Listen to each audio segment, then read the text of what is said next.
Bismillaahi Raxmaani Raxiim. Qaybtan waxaan ku qaadanaynaa cashirkii ugu dambeeyay oo ah sidee loola socdaa warbixinada saleska aad samaysay, iibitaanka aad samaysay, productyada ugu badan lagaa iibsado, meelaha ugu badan wax kaa soo galaan, waxyaalahaas oo dhan. Si aan waxaas u sameyno waxaan aadaynaa meeshay ku qoran tahay analytics, kadib waxaan aadaynaa overview.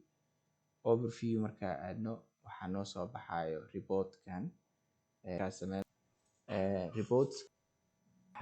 Okay, overview markaa sameyno waxaa noo soo baxaya reportkan oo leh total saleska aad samaysay, net saleska, meeqa order lagaa siin, productyada lagaa gatay, variationka, visitorska ku imaaday, viewska aad heshay, waxyaalahaas oo dhan, top categorieska oo socdo iyo top productska markaas aad iibinaysid.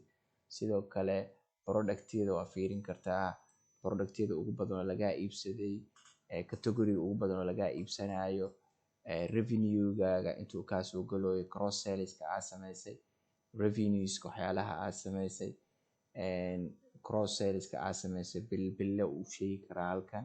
Graafkan waxaa kala socon kartaa meeqtii ugu badan lacag samaysay, revenue-ga aad samaysay dakhli ahaan, order-ka aad dakhli ka samaysay, orderska report gaar waa orderska oo halkan order kasto processing oo maray, midkan waa lagu guuleystay, midkan wuu dhamaaday, productkii la iibsaday, waxyaalahaas.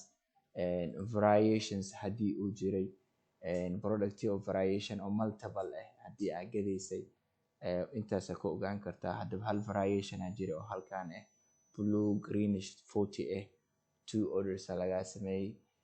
Category aa jiray, category-yada ugu badan oo lagaa iibsaday. Hadda category-yada ugu badan oo lagaa iibsaday waxa waaye furniture iyo clothing waaye, inta kale weli mala iibsan category-daas. Coupons haddii aad isticmaashay, waxyaala oo downloads haddii aad u baahan tahay oo kale, maybe downloadska waxaa loo isticmaalaa haddii ay jiraan hadda softwares ama aad gadaysid